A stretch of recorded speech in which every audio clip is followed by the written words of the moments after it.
सीतापुर गांव में रहती थी एक चुड़ैल, लेकिन इस बात से गांव के लोग अनजान थे।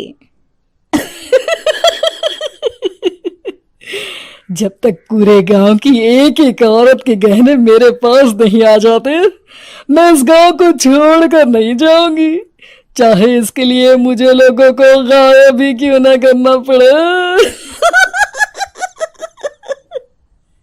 दूसरी तरफ गांव की औरतें बात कर रही थी। अरे सुन रही हो, ये देखो मैंने कल ही नया हार बनवाया है सोने का, कैसा लग रहा है? बहुत ही अच्छा है ना, पहले तुम पहनो, फिर शादी में अपनी होने वाली बहू को दे देना। और क्या, सोने चांदी का यही तो फायदा है, जितना पुराना उतना महंगा। लेकिन एक एक पैसा बचाकर ये लेना सच में बहुत मुश्किल हो रहा था मेरे लिए। तभी वहां पहली का पति आ जाता है। गांव में एक औरत के घर के सोने के सारे गहने चोरी हो गए। लोग बातें बना रहे कि गांव में कोई चोर घुस आया है जो घर की कोई चीज को हाथ नहीं लगाता, पर सिर्फ सोने के गहनों को ही चुराता है। अब तुम ना अपने ये गहने संभाल कर रखना। हे भगवान, ये क्या बोल रहे हैं? ये तो वही बात हो गई कि गांव बसा नहीं और लुटेरे पहले आ गए। दूसरी तरफ गांव के ही एक घर में रंजना रहती थी। उसके पति का गांव में चाउमीन का ठेला था। एक दिन उसके घर में एक औरत आती है। अरे रंजना, तू गांव में नहीं है तो सोचा तुम्हें बता दूं। गांव में बात चल रही है कि गांव में एक चोर घुस आया है जो घरों के सोने के गहने चुरा लेता है। अरे मैं तो सिर्फ ये कान की छोटी सी बाली ही सोने की पहनती हूँ, बाकी गहने तो मैंने गांव के बैंक में लाकर रखे हैं। ये क्या होता है? ना बाबा ना, हमारे गांव की औरतें तो गहने अपने पास ही रखती है। जब कहीं जाना हो तो बस अलमारी से गहने निकालो और पहन लो। दूसरी तरफ एक औरत हाथ में टोटके वाली छोटी सी गुड़िया लेकर घर में चली आती है। अरे कोई है? घर की औरत है क्या? क्या है ये गुड़िया? ये कोई ऐसी वैसी गुड़िया नहीं है, ये जादुई गुड़िया है। इसको घर की अलमारी में रखना। अगर तुम्हारे घर पर किसी की बुरी नजर होगी तो रात भर में ये पतली सी गुड़िया मोटी हो जाएगी। मैं कल आकर ये गुड़िया ले जाऊंगी और तुम्हारे घर की सारी बुरी नजर छूट जाएगी, समझी? अरे वाह, ये तो बहुत कमाल की गुड़िया है, दे दो। कितने की है एक? अरे नहीं नहीं नहीं, ये फ्री की है। मेरा काम इस पूरे गांव को बुरी नजर से दूर रखने का है। हाँ।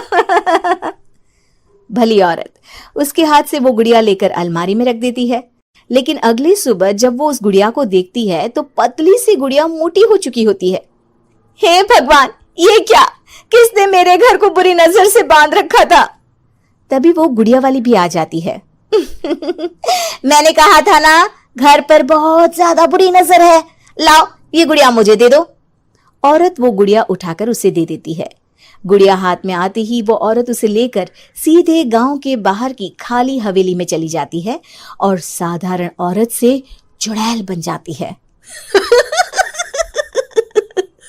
अरे पगली, गांव वाली इस गुड़िया के पेट में तेरे घर के सारे गहने हैं। इतना बोलकर वो गुड़िया को फाड़ देती है और सारे गहने निकाल लेती है। वहीं दूसरी तरफ, हे भगवान, मेरे घर के सारे गहने चोरी हो गए। उस औरत के घर के आसपास लोगों का जमावड़ा हो जाता है और लोग बातें करने लगते हैं। लो जी, ये भी घर गया।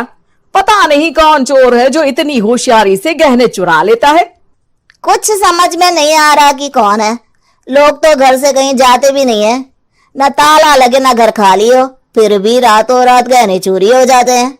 अरे हम तो कहते हैं लोगों को बारी बारी चौकीदारी करनी चाहिए, चोर को तो पूरे गांव वाले मिलकर पकड़ ही लेंगे। लोग बारी बारी घरों की चौकीदारी भी करते हैं, लेकिन चोरी होने का सिलसिला रुकता ही नहीं। फिर एक दिन रंजना के पड़ोस से भी रोने की आवाज आती है। अरे आज ही घर की बुरी नजर उतरी और आज ही सारे गहने भी चोरी हो गए। कैसी बुरी नजर? क्या हुआ था? तभी वहां उस औरत का पति भी आ जाता है जिसके घर में गहनों की चोरी हुई थी। हाँ, मेरी बीवी ने भी किसी गुड़िया को घर में बुरी नजर उतारने के लिए रखा था, लेकिन अगले दिन गहने चोरी हो गए। अब रंजना को कुछ कुछ बात समझ में आ जाती है।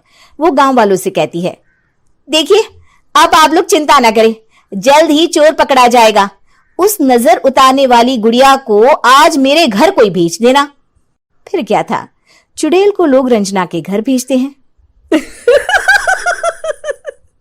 पहली बार देखा है कोई खुद लुटने को तैयार बैठा है। तो तू है जिसे घर की बुरी नजर उतारनी है? ये ले गुड़िया, ये सुबह तक मोटी हो गई तो समझो तुमको और तुम्हारे घर वालों को नजर लगी है। हाँ हाँ, मैंने काफी सुना है। तुम ये गुड़िया मेरे घर छोड़ देना। अरे क्यों नहीं, कल सुबह आऊंगी जब गुड़िया तुम्हारे घर की सारी बुरी नजर लेकर मोटी हो जाएगी, ठीक है? अब क्या था, रात को रंजना ने पूरी नजर गुड़िया पर रखी। वो अपने पति और गांव के कुछ लोगों को घर की खिड़की से घर के अंदर नजर रखने को कह देती है, और फिर जो नजारा सब देखते हैं वो हैरान करने वाला होता है। गुड़िया धीरे से अलमारी खोलकर बाहर आती है। अलमारी के सारे गहने लेकर घर में जहां जहां गहने होते हैं वो लेकर अपने मुंह से खा जाती है। वो जितने गहने खाती उतनी ही मोटी हो जाती और फिर अलमारी में बंद हो जाती है। गांव वाले डर के मारे वहीं बेहोश हो जाते हैं। लेकिन सुबह जब वो औरत गुड़िया लेने आती है, रंजना उसका सामना करती है। ये देखो गुड़िया कितनी मोटी हो गई है, लगता है मेरे घर में बहुत लोगों की नजर लगी है। लाला ये गुड़िया मुझे दे दे, अरे बहुत कीमती गुड़िया है ये। तेरे घर की सारी बुरी नजर मैं गांव के बाहर वाली हवेली में फेंक आती हूँ। शाम को फिर लोगों के घर इसे लेकर जाना है ना, इसमें तो मेरी जान बसती है, जान। रंजना गुड़िया को चुड़ैल की तरफ बढ़ा देती है, लेकिन फिर वापस ले लेती है और गुड़िया के हाथ मोड़ देती है। जैसे ही गुड़िया के हाथ मोड़ती है, चुड़ैल का हाथ भी मुड़ जाता है। अच्छा, तो ये वो गुड़िया है जिसमें तुम्हारी जान बसती है। अब सुन चुड़ैल, तेरी सारी हकीकत सबके सामने आ गई है। या तो गांव वालों के गहने लौटा दे, नहीं तो मैं इस गुड़िया की गर्दन मोड़ दूंगी। चुड़ैल डर जाती है। अरे नहीं नहीं, मेरी गुड़िया दे दो, मैं सबके गहने वापस कर दूंगी। ठीक है, अब भी जा और सबके सारे गहने वापस कर। चल निकल यहां से। चुड़ैल सबके गहने लौटाकर रंजना के पास आती है। ला दे मेरी गुड़िया रंजना, इसके अंदर के गहने निकाल ले, लेकिन ये गुड़िया वापस दे दे। लेकिन रंजना जानती थी कि जैसे ही गुड़िया चुड़ैल को देगी उसकी शक्ति वापस आ जाएगी। चुड़ैल, तू तो चुड़ैल ही रहेगी, ये मैं जानती हूँ। अरे नहीं नहीं नहीं, मैं गांव छोड़कर चली जाऊंगी, किसी को परेशान नहीं करूंगी, वादा करती हूँ मैं। लेकिन रंजना उसकी एक बात नहीं सुनती और गुड़िया का सर उसके शरीर से अलग कर देती है। चुड़ैल सर अलग होते ही गायब हो जाती है। गांव वाले रंजना के साहस और बुद्धि की खूब